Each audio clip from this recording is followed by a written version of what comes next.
Well, this painting is a takeoff of a sketch that Frederick Remington did.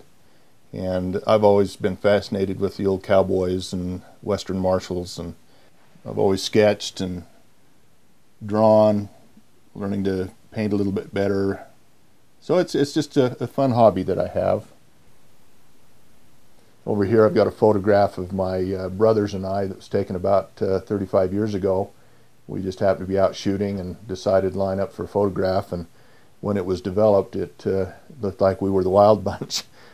There's another photograph there of those same men, my brothers, my stepdad, my brother-in-law, was taken about 4 years ago, and we all lined up in a similar situation, and it's interesting to see how the pounds have kind of changed us. I grew up at an age when Hopalong Cassidy, Roy Rogers, the Lone Ranger, all of these heroes that all wore the white hat and were the good guys, and I think that influenced my life a tremendous amount.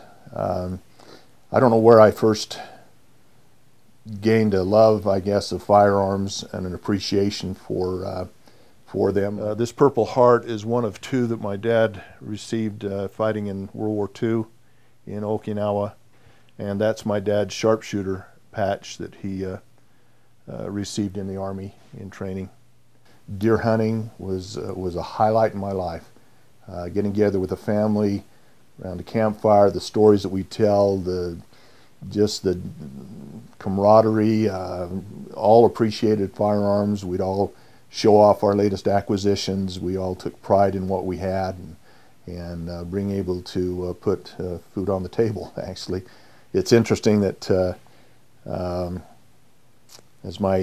when my dad passed away and I tried to follow up with that deer hunting, that love that I had of deer hunting and being out, just the wind was out of the sails, and I just have not been a hunter for probably 20 years, and I still love to be with my guns and to shoot them, but I don't actually hunt. Can't remember the last time I ever killed anything, which is good.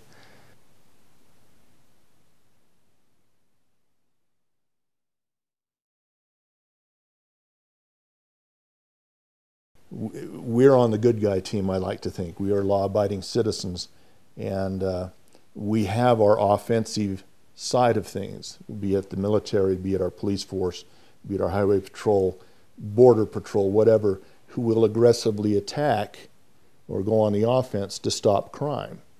But what about our defensive side? The bad guys, if you will, are, when they're on the offense, are equipped to do whatever evil they want to do. If we're not prepared with as much strength to defend ourselves, we'll be overtaken. Opponents of the Second Amendment, I believe, live in a Pollyanna world. They believe that by passing some sort of a law to restrict firearms is going to stop crime. And it won't. I mean, a criminal will find any object that he possibly can to do harm, if that's his intent.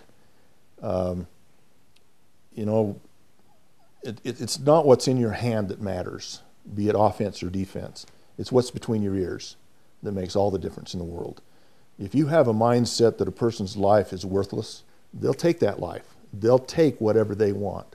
The firearms that I have back there are a reminder, a physical link to me of the sacrifices that have been made. As I said, I have two high school friends that I grew up with that lost their lives in Vietnam. And having that physical reminder, that rifle back there, as a token of what they carried in Vietnam, reminds me of the price that was paid for the freedoms I enjoy. It means something to me that I've had the opportunity to have a marriage and children and grandchildren and live in a very nice home in a free society in a great country, and they didn't. They left their lives in Vietnam. I think a concealed carry course is beneficial for people that want to have a better understanding of the laws regarding not only concealed carry but the proper use of a firearm, and the course covers that in great depth. It's this mindset that we have that I'm not going to be a victim. I choose not to bow down to the evil element that's out there. You know, the line is drawn in the sand, and I've backed up as far as I'm going to go. Many states have passed what they call the castle doctrine, where you know, it used to be in our state that if someone broke into your home and you had a way to escape, you had to do that. Legally, you had to leave your own home so that you didn't end up in a confrontational circumstance and possibly be hurt. The state has come through, and a lot of states have now, and say, no, you know what?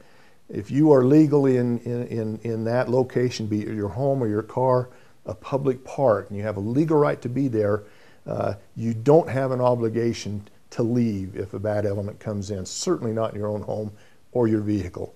And you can now say, you know what, this is not going to happen. You're in my turf now, and I refuse to be a victim, and I will use whatever means at my disposal to stop this threat.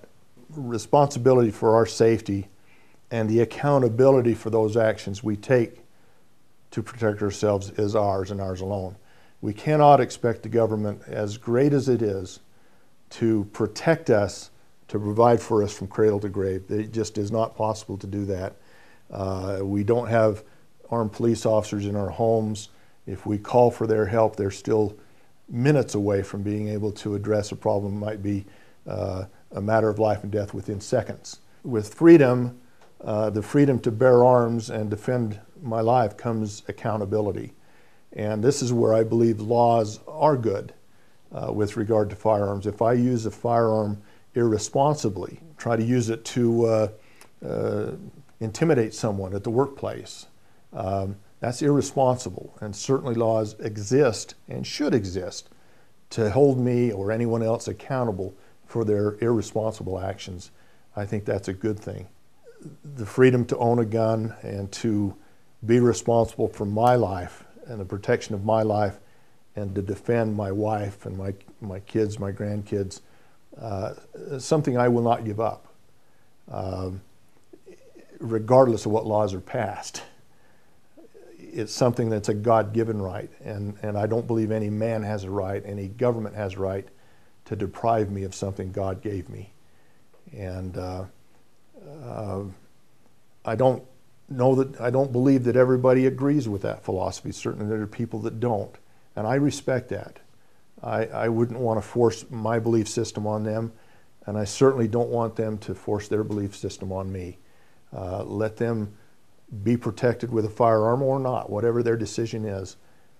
I often tell in my classes, I use the analogy that you know, these are usually strangers that I've maybe spent the last couple of hours with, and I tell this story. I say, you know, let's just imagine that a month or two down the road, we're at some public function, and you see me come in, and you certainly know I carry a gun, and do you have this much fear that I might pull my gun and start shooting people up? And usually no, we don't fear that. We know that you cherish life. And I look at you and I say to myself, well, those are people that I had in my class, and I know that at least some of them are probably armed right now. Do I have that much fear that they're going to draw their weapons and shoot? And no, I don't. I really don't. Or I wouldn't be validating their desire to get a concealed carry permit. But let's just now suppose at this public event someone does come in and start shooting innocent people up. You must know that I would pull my weapon and try to defend at least myself and others around me. I would put myself between the bad guy and innocent bystanders. And I would think that you people that are in my class, you'd have my back, that you too would stand between innocent people and the lawbreaker. And I think that those people that possibly we've saved their lives, who knows, but I think after all was said and done, they'd probably thank us that we stood between evil and them